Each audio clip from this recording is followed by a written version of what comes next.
锦溪，锦溪，锦溪，锦溪，锦溪，你醒醒，锦溪，锦溪！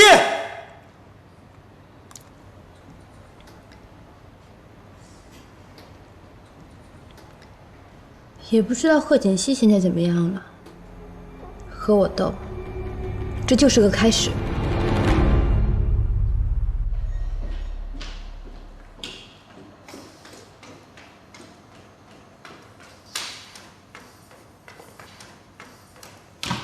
锦溪怎么样了？少夫人是因为受到了过度惊吓而引起了昏厥。我已经给她吃了一些镇定的药物，醒来应该就没事了。不过，以后不能再受到刺激了。平时啊，多给她吃一些安神补脑、镇定心神的食物就好了。好的，好的，只要他没事啊，那我就放心了。哎呦！ 刚才看到他那个样子啊，真是把我给吓坏了。老方啊，赶紧送沈医生。啊，是，谢谢了，沈医生。沈医生请。慢走啊。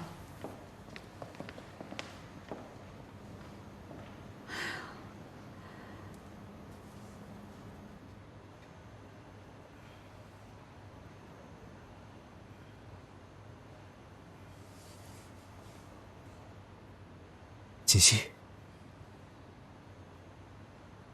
锦溪，你醒了。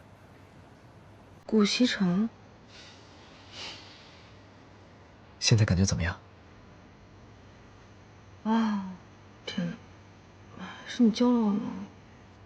傻瓜，你没事就好了。